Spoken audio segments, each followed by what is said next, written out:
Hello everybody and welcome back to another video. In today's video, we're gonna unbox and set up this Zilla Micro habitat for a juvenile Asian forest scorpion. Notice I said juvenile, please don't put any adult Asian forest scorpions in an enclosure this size. This is way too small and this scorpion will need an upgrade eventually. But for the next couple of molts, this size should be perfect. I've never used this enclosure before, so I'll kind of give you guys a bit of a review on it as I go. But yeah, let's unbox it and get started.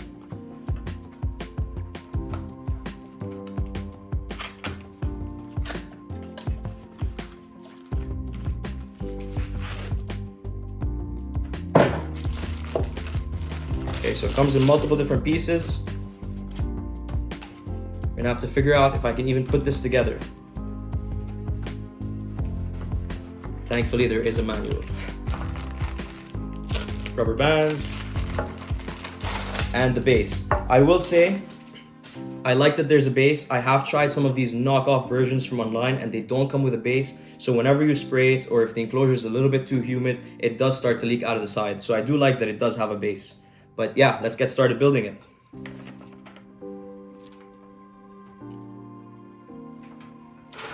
Okay, so first step, it does come with plastic on all of these. So I guess to make it clear,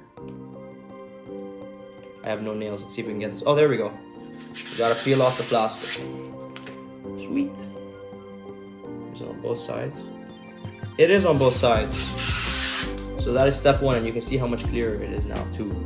Awesome. What is this piece? I have no idea.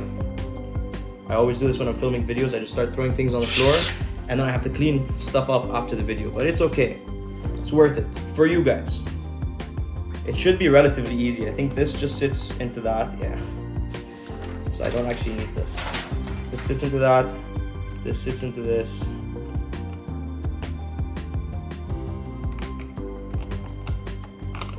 There we go.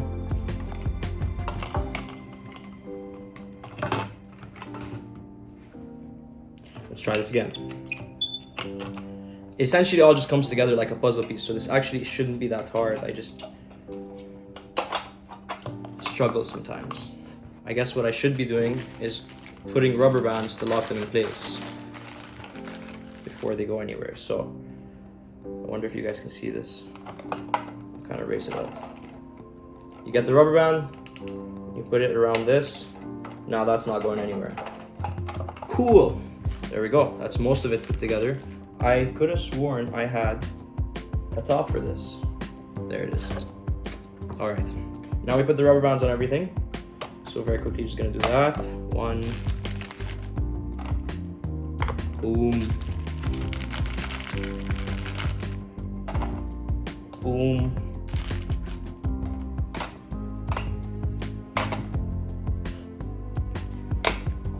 Nothing ever works when you're on camera. Okay, there we go.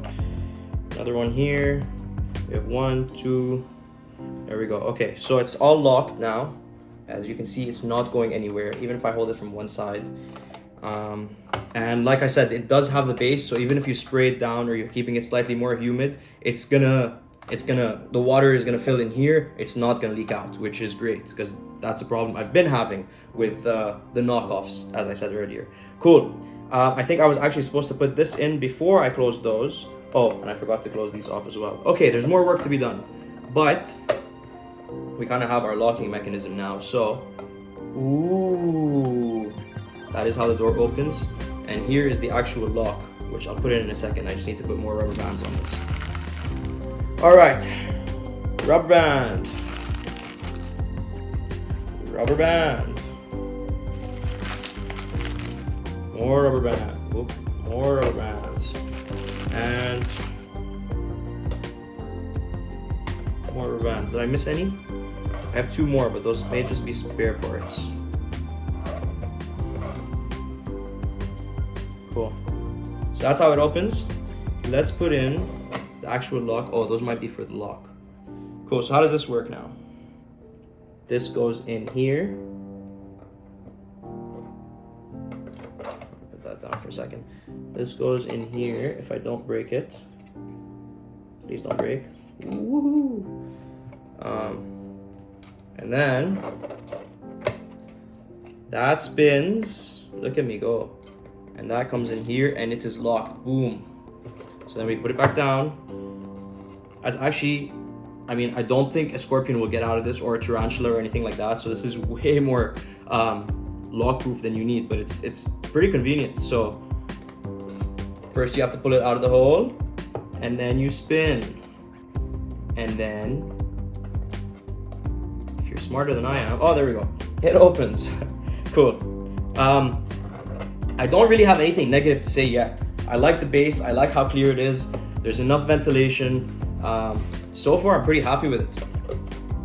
Nice size. Let's set it up. I have a bunch of scaping materials here. Yay!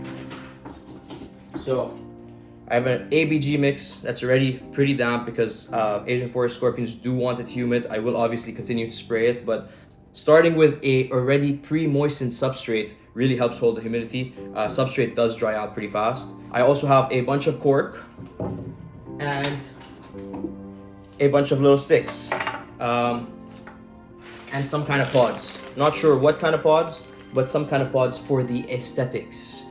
All right, let's get started. First things first, literally just gonna dump the substrate in. I know I keep talking about this base like it's some revolutionary thing, but again, the base holds the substrate in very well. That should be enough. We'll spread it out. So it's just cocoa husk, plantation soil, some sphagnum moss, some leaf litter, just a mix of things in here. It's quite a bit of moss actually, more than I was anticipating, but that should work. It's an Asian forest scorpion. There is moss in the forest. So that should be enough substrate to start. By the way, I'm not the best scaper, so it's gonna be a lot of just throw a bunch of stuff in and see, as they say, throw everything at the wall and see what sticks. I'm gonna throw everything in the enclosure and see what sticks. This is probably gonna take me a while of me just throwing a bunch of things together in place, so I'll probably just put a montage and we'll see what it looks like at the end. Let's go.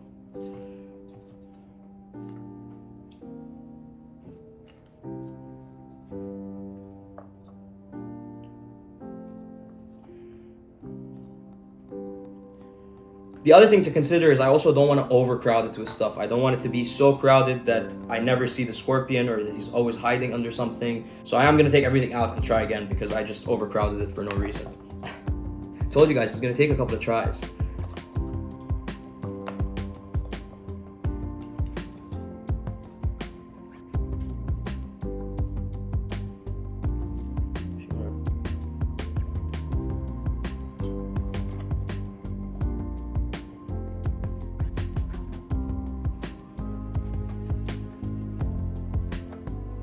Probably should have used a smaller piece of cork for such a big enclosure, but it'll also give him some climbing height, so we'll see. We will see.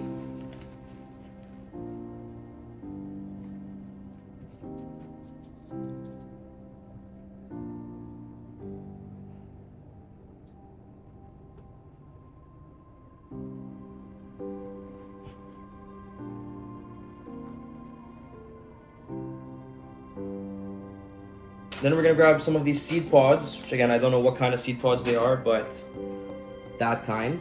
I'm gonna kind of use them just randomly around, like they had fallen off of trees, again, for the aesthetics. So like I said, I don't wanna overcrowd it, so I'm probably gonna stop right there.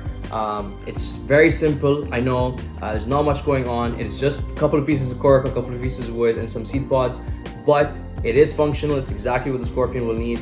I'll also probably get a couple of small pieces of fern, a couple of pieces of moss, and stick them in there right now, just to make it more enjoyable to look at for me. The functionality for the scorpion will not change whether there's plants in there or not. We are, of course, going to include a little bit of a water dish, a very, very tiny one that the scorpion cannot drown in. Scorpions get most of their moisture from the food they eat, so really it's not that necessary, but better safe than sorry. So I'm going to put in a very tiny water dish with probably a small rock in it or something so that the scorpion doesn't drown, and I'll show you that all right now. All right, time for plants. When really plants are just basically moss. I do have a very tiny piece of ficus that I'm gonna put in there, but I don't know if it'll do well in there. I do just have some hypno moss, a couple of pieces of liverwort, just a variety of mosses. I don't actually know what all of these are, but we're gonna stick them in and see what survives. Like I said earlier, you throw everything in and see what does well. So yeah, I'm just gonna stick a couple of pieces of moss in the corners, in places that I think it will take and grow, and fingers crossed.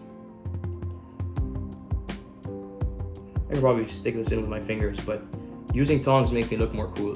So I'm doing it this way.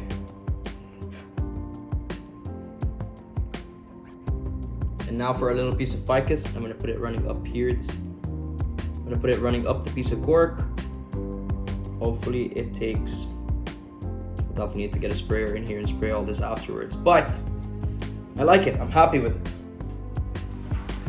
I don't know if you guys can see it from here, but I'll give you guys a closer look, obviously. But I'm happy with it.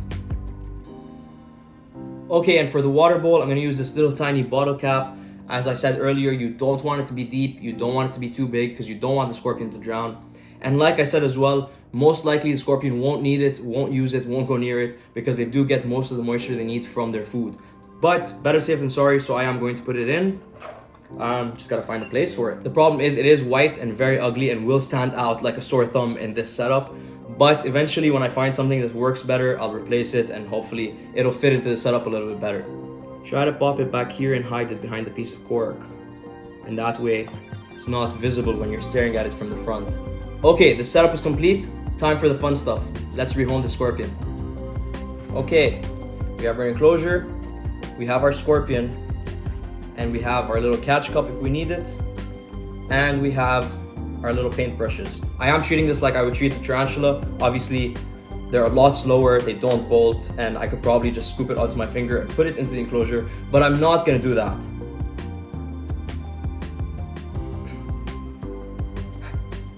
So I was just rambling about how you need the catch cup and you need the paintbrush and you need to do all of these things to stay safe. Even if it is a scorpion, not a tarantula, it's always better to stay safe than sorry. And then I picked up a piece of cork and the scorpion is already on the piece of cork. So that was actually the easiest rehome I've ever had to do. We're just gonna kind of let him walk into the enclosure. I guess we kind of do need the paintbrush. He's refusing to let go of the cork. Should we just put the piece of cork in there? Come on, you have new cork. Bigger cork, nicer cork. Cork with moss on it. You must like moss. Remember a couple of seconds ago when I said this was the easiest rehome I've ever had to do? I take that back. Not that this is hard, but I just expected this to be a lot faster. Come on. Come on. You know what? I am just gonna put the piece of cork down. I don't want to bug him too much. I don't want to squish him. He is very small still. If he was a little bit bigger, it would be easier to manipulate him. But we'll just put the piece of cork in. We'll let him slowly make his way off it, and then I'll pull the piece of cork out. Oh, okay, I think we have success. I think he is off the piece of cork. Yeah, there we go. Welcome to your new home, buddy.